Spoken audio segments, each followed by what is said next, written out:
यह एक भूत की कहानी है। रोहन नाम का मेरा एक दोस्त था। उसकी तुरंत ही नौकरी लगी थी और उसकी पोस्टिंग मेरे ही गांव में हुई थी। गांव से थोड़ी ही दूर पर एक बहुत बड़ा और पुराना घर था, जो कि बहुत साल से बंद पड़ा था।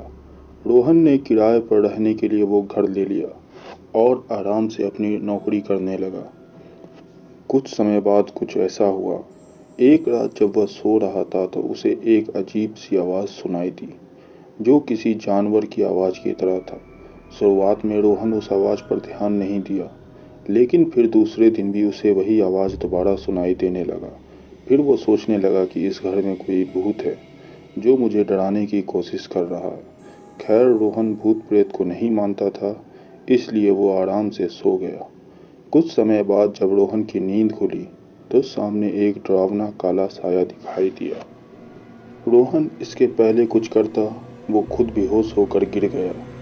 कुछ घंटे बाद जब उसे होश आया तो भागकर उस मालिक के पास गया और उसे सारी घटना के बारे में बताया। फिर मालिक ने रोहन को बताया कि हमारे घर के ऊपरी मंजिल में एक भूत रहता है। बहुत साल पहले इस गांव के कुछ लोग उसके साथ गलत व्यवहार करके उसकी हत्या कर दिए। तब से लेकर आज तक उसकी लाश का पता नहीं चला। कई लोग तो यह भी बताते हैं कि रात के समय इस रास्ते से अगर कोई जाता था तो वह भूत उसे अपने घेरे में ले लेता था और कई दिनों तक उसका पीछा नहीं छोड़ता था, लेकिन उसे अभी तक कोई देखा नहीं है। कभी कभी उसकी डरावनी आवाज़ें सुनाई देती है और सबकी नींद उड़ा देती है। रोहन मकान मालिक की पूरी बात सुनने के बाद सोचा कि यह सब कुछ केवल एक कल्पना और बकवास बातें हो सकती है, क्योंकि वो भूतों में विश्वास नहीं करता था। इसलिए वो वहाँ से चुपचाप अपने घर चला गया।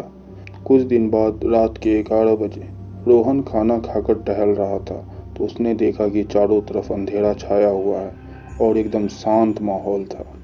फिर उसकी नज़र दीवार पर गई और देखा कि घर की सारे दरवाजे पर जानवरों की तरह कुछ निशान बनी हुई थी और बहुत से वस्तुओं को बिना किसी वजह के ही अलग अलग जगहों पर रख दिया गया था। इससे पहले उसने वहाँ कुछ भी ऐसा नहीं देखा था। फिर एक रात कुछ ऐसा हुआ कि उसकी रूह कांप गई। रोहन अपने घर में अकेले सो रहा था, तब उसे एक डरावनी सी आवाज़ सुनाई दी। रोहन नींद से उठ गया और इधर उधर देखने लगा कि कौन है जो इतनी डरावनी आवाज़ निकाल रहा है, लेकिन कहीं से भी कोई दिखाई नहीं दिया और थोड़ी ही देर में वो आवाज़ बार बार सुनाई देने लगी। जल्दी से रोहन अपने कमरे की लाइट जलाया तो देखा कि एक बहुत ही भयानक और डरावनी दृश्य उसके सामने खड़ा है और उसे घूर रहा है। अब रोहन डर के मारे थर थर काँपने लगा और उसकी आवाज़ भी नहीं निकल रही थी। फिर उसने मन ही में सोचा कि मैं अपने सपने में भी नहीं सोच सकता था कि मेरे साथ कभी भी कुछ ऐसा होगा। हे भगवान, अब आप ही मेरी कुछ मदद करिए।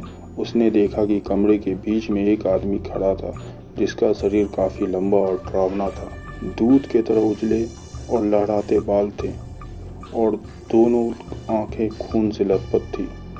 वह भूत को डरावने रूप में अचानक अपने सामने देखकर उसकी हालत खराब हो गई।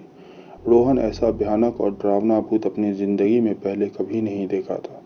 जैसे तैसे करके वह उस घर से भागा। खैर, उस घर से निकलने के बाद उसे ऐसा लगने लगा था कि वह सारी रात उस घर में अकेला नहीं रह सकता। उसके साथ कोई भूत जरूर है। उसने बार बार पीछे मुड़कर देखा, लेकिन कुछ नहीं था। लेकिन कुछ देर बाद फिर से सोचने लगा, कहीं ये मेरा भ्रम तो नहीं है, और उसके दिमाग में भूतों और अद्भुत चीज़ों की तस्वीर आने लगी। सच्चाई जानने के लिए उसने दोबारा उस कमरे में जाने का फैसला किया, लेकिन इस बार उसने अपनी दोस्त को साथ लेकर गया। दोनों फिर से उस घर में पहुंचे और उन्होंने कमरे की लाइट चालू कर दी। इस बार उन्हें घर में पहले से भी ज़्यादा डरावना दृश्य दिखाई दिया। दीवारों के चारों तरफ लिखे हुए कुछ शब्द और तस्वीरें थी जो उन्हें अजीब लग रही थी। फिर उन्हें घर के एक कोने में बहुत बड़ा लोहे का बना हुआ एक डिब्बा दिखा। जब वे लोग उस डिब्बे को खोले तो उन्हें एक भयानक चीज़ देखने को मिला। उस डिब्बे में एक आदमी का लाश पड़ा हुआ था, जिसका सिर अलग हो गया था। वो दोनों उस लाश को देखकर पहले से और ज़्यादा डर गए और उसे वहीं छोड़कर भाग गए। लेकिन जैसे ही दोनों वहाँ से भागने लगे, वैसे ही उनके कानों में एक डरावनी आवाज़ सुनाई दी, जैसे उन्हें कोई कह रहा हो, वहीं रुक जाओ, यहाँ से वापस जाने का सोचना भी मत। अब तुम दोनों मेरा शिकार बन गए हो। रुक जाओ वहीं पर, नहीं तो मैं तुम्हें अभी मार डालूंगा। रोहन और उसके दोस्त वहीं रुक गए और पीछे मुड़कर देखा तो उन्हें कोई दिखाई नहीं दिया, बस उसकी आवाज़ें सुनाई दे रही थी। फिर क्या था, वे लोग एक दूसरे का हाथ पकड़ वहाँ से भागते हुए उस घर से कहीं दूर रुके। थोड़ी ही देर में सुबह हो गई।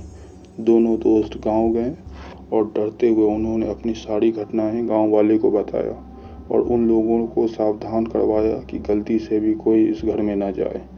हम लोग तो जैसे तैसे करके वहाँ से भाग आए, लेकिन अब दोबारा कोई वहाँ गया तो शायद वो जिंदा वापस ना आएगा। आप लोग कभी मत जाइएगा। और रोहन उसी दिन अपना पोस्टिंग किसी और जगह करवाया और उसी दिन वहाँ से अपना सारा सामान लेकर हमेशा हमेशा के लिए चला गया। दिन पर दिन रोहन उस घर की घटना भूलने की कोशिश करता, लेकिन वो उस घटना को कभी भी भूल नहीं पाया और उसकी रात भी खराब होने लगी। वो अब रात को सोने में डरने लगा था।